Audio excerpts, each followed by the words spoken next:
네, 지갑이 두둑해지는 민생 꿀팁 시간이에요. 이 시간을 위해서 이인철 참좋은경제연구소 소장님 나오셨습니다. 안녕하세요. 네, 소장 어서 오십시오. 네, 안녕하세요. 지난주 소장님께서 고속도로 통행료 면제 명절 저 왕복 4만 원 정도 면제 받았습니다. 아이고, 정말 큰 돈 돈이었고요. 버셨네요. 커피 사셔야겠습니다. 그러니까 제가 급사히 경기도 민자는 면제인데 저 남도 쪽 민자는 면제가 안 되더라고요. 일부가 예, 있어요. 그러니까 그건 조금 불편하더라고요. 근데 그 부분은 뭐 나중에 또 캠페인 해보는 거라고요. 선생님, 근데 이제 명절에 이렇게 돈 안 그래도 많이 썼는데 올해 사실 내야 될 보험료잖아요. 사회보험료나 사대보험료. 근데 이게 좀 오르나요? 좀 걱정이 이제 있더라고요. 각종 보험료가 같이 오르다 보니까 체감적으로 좀 그러니까요. 예. 가정에서 느끼는 보험료 부담이 좀 늘어날 수 있어요. 네. 일단 네 가지가 올라요.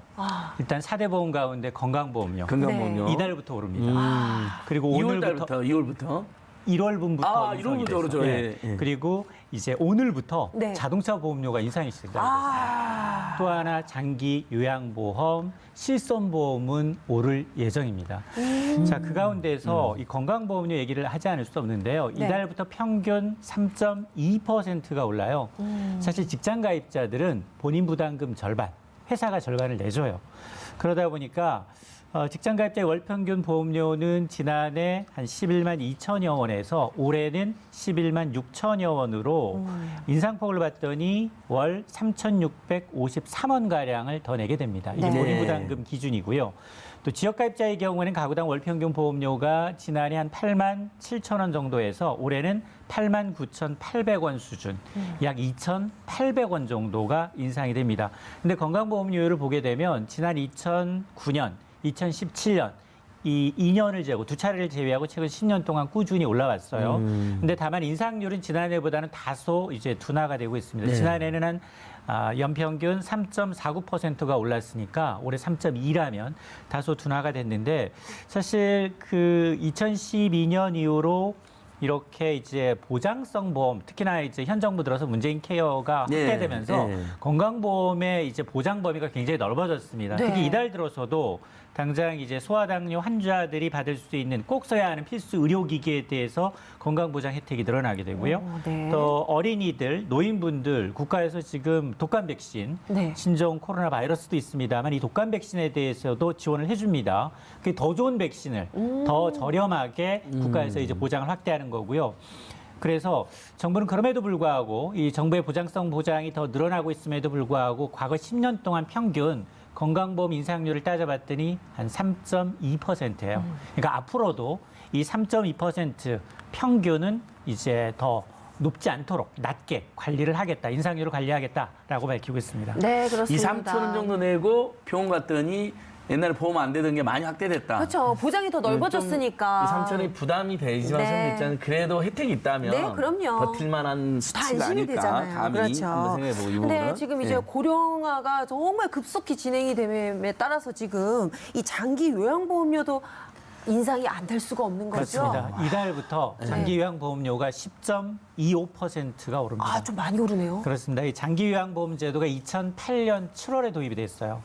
그래서 그 이후로 이제 인상폭이 가장 큰데 지난해 한 8.5%가량 올랐거든요. 예. 근데 장기요양보험은 어떤 보험이에요? 노인분들. 노인분들. 맞습니다. 네. 만 예. 65세 이상 분들 그 나이는 그 이하라 하더라도 지금 치매나 예. 그다음에 뇌혈관 질환 예. 이런 이제 노인성 질환으로 거동이 불편한 분들은 반드시 요양 서비스를 받아야 하거든요. 그렇죠. 근데 가정에 한 분이 이렇게 아파버리면 온 가족 한 명은 누군가는 경제활동 포기해야 돼요. 그렇습니다. 맞아요. 맞습니다. 가족 전체가 네. 굉장히 힘들어질 수 있거든요. 맞아요. 이건 국가가 나서야 되는 사업입니다. 그러다 보니까 이게 지금 저출산 고령화 문제에 맞물려서 고령 인구가 급속도로 늘고 있고 이 환자 수요가 늘다 보니까 지난해만 이 부분 적자가 7천억 원이 늘어났어요. 아. 그러다 보니까 이게 요양보험은 계속 2016년 이후 적자가 누적이 되고 있습니다. 지금까지는 쌓아놓은 적립금을 가지고 이걸 적자를 때우는 방식인데 적자가 소진되면 네. 국민의 혈세가 나가야 되는 부분이에요. 그렇죠. 그러다 보니까 매년 인상폭은 조금씩 늘어날 수 있습니다.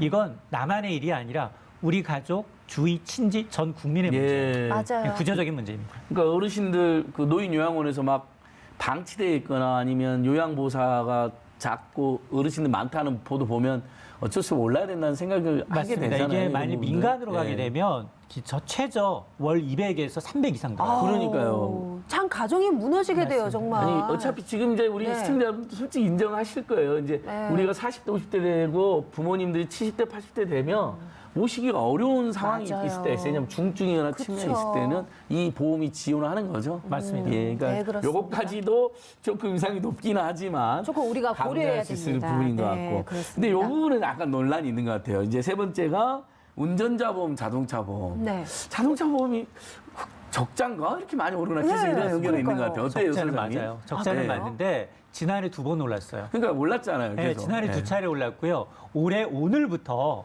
평균 3.5%가량 올라요. 아, 그래요? 예. 오늘부터 작년 11월에 저 갱신할 때 많이 올랐더라고요. 많이 올랐어요. 아. 많이 올랐는데 이 KB 손해보험이 오늘부터 자동차 보험료를 평균 3.5% 인상을 하는데 이렇게 누가 선제적으로 이제 해주면 후발적으로 지금 당장 다음 달 초입니다. 얼마 안 남았잖아요. 현대해상, DB손해보험, 삼성화재, 이른바 빅4라고 하는 손해보험사들이 비슷한 폭으로 다 올리고요. 네. 이러면 대형사가 인상을 하게 되면 중소형 손해보험사들도 눈치 봐가면서 그것보다는 조금 낮게 책정을 하는 관행이 있습니다. 자, 그런데 당초 보험사는 5% 이상 인상해 주십시오라고 요구를 했어요. 근데 금융당국은 아니 이건 부담이 되기 때문에 안 된다라고 해서 3% 중반에 막았는데 자, 그러면 지난해 말 기준 나는 보험료 한 자동차 보험료 100만 원 정도 이제 냈다라고 하면 당장 이번 달부터는 103만 5천 원인데 지난해 이미 뒷차례 인상이 됐잖아요. 네. 체감 인상률은 10%가 넘습니다. 그렇겠네요. 그러면 왜 이렇게 지난해 2번 올리고 올해 또 연초부터 올리느냐? 누적된 적자 때문에 그렇습니다. 이 자동차 손해보험사들의 지난해 연간 적자 규모가 1조 5천억 원대예요. 그래요. 그리고 이제 자동차 보험사들이 계산하는 이 손해율이라는 게 그렇죠, 있습니다. 손해율. 예. 받은 보험료 대비 지급한 이제 내준 돈이 얼마나 되느냐의 비율인데 손익빈기점이 80%예요. 근데 손해보험사들 대부분이 100%를 넘고 있습니다. 받은 보험료보다 내준 돈이 더 많다라는 거거든요. 네. 그러다 보니까 이제 높게 이제 인상률을 책정했는데 다만 구조적인 문제도 좀 있어요. 왜냐하면 음주운전자들.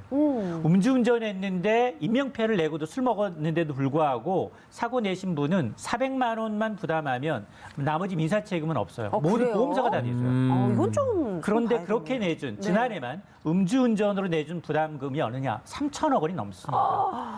이런 구조적인 문제가 좀 있거든요. 그래서 이번에 그러면 음주운전자의 부담 가중처벌해야 되거든요. 이건 사실은 그러다 보니까 이걸 좀 개선하자라는 취지에서 업계가 3.5% 인상률을 받아들였는데 근데 손해율이 지금 20% 이상 격차가 있잖아요. 예. 이걸 끌어내리지 않으면 하반기에 또 인상될 가능성이 있습니다. 아이고. 그러니까 요건 나중에 한 번 더 다뤄야 되는 게 사실 자동차 사고가 최근에 좀 감소했다는 이야기도 맞아요. 통계도 나왔는데 보험료 더 올라간다. 약간 좀 어색한. 그러니까 이 부분에 네. 구조적으로 네. 이 손해보험사들 역시 자구책도 내놔야 되는데 그거 없이 예. 무조건 보험료를 인상한 요인만 발생하면 맞아요. 요일에 적용하는 것도 이것도 문제예요. 그러니까 좀 이게 또 우리가 4대 따져봐야겠어요. 의무보험하고 또 달라가지고 약간 네. 요건 나중에 한 번 더 따져보는. 네, 그렇습니다. 소장님. 네. 실손보험 가입했어요? 저는 박경희 씨? 못했어요. 요즘 실손보험 가입 안 한 사람 없던데. 그러니까요. 지금 시간 없으니까 네. 실손보험 인상폭도 오른다는데 이 얘기도 조금 해주세요. 맞습니다. 이게 네. 2017년 4월 기준으로 해서 그 이전 상품들 혜택이 좋아요 보장이. 네, 맞아요. 이제 본인 부담금도 10%밖에 안 되니까 이 지금 상품에 가입하신 분들이 3,400만 명이에요. 물론 뭐 두세 개 가입하신 분도 있습니다만 그래서 제2의 건강보험으로 불리는데 그렇죠. 예. 보험료 거의 10% 가까이 오릅니다. 어. 근데 이제 반면에 2017년 이후 4월 이후에 이제 나온 실손보험 가입하신 분들은 오히려 지난해에도 보험료가 떨어졌지만 소폭이긴 하지만 보험료가 내립니다. 최근에 실손보험. 왜냐하면 보장이 굉장히 적어졌어요. 본인 부담금은 2배 늘어났는데 뭐 MRI, 도수 치료 같은 건 특약으로 별도로 들어야 돼요. 그러니까 조금 과거 보험이 더 좋은 상품이니까 갖고 있는 게 좋고요. 이게 갱신형 상품이다 보니까 이게 이 보험사들이 받은 보험료를 운영해야 되는데 저금리다 보니까 이 운영이 잘 안 돼요. 네, 그러다 맞아요. 보니까 보험 이제 요율이 인상이 되고 있는데요. 자, 팁이 있습니다. 이런 보험은 반드시 오프라인보다는 온라인이 10% 이상 저렴하고요. 온라인으로. 네. 그렇습니다. 그리고 이제 자동차의 경우는 특약 제도가 있어요. 뭐 이제 마일리지 특약, 음전 습관에 따른 특약 같은 걸 확인해 보시면 좋고 이런 걸 비교할 수 있는 사이트가 있어요. 손해보험사, 생명보험사가 운영하고 있는 보험 견적 사이트, 보험 다모아. 보험 다모아. 보험 다모아. 예, 여기 가시면 알뜰하게 이제 보험이든 실손보험이든 이제 비교하면서. 가입하실 수 그러니까 자동차 보험하고 운전자 보험, 실손보험 비교해서 들으실 수가 있습니다. 예, 이거는 네. 의무보험이 아니기 때문에. 네.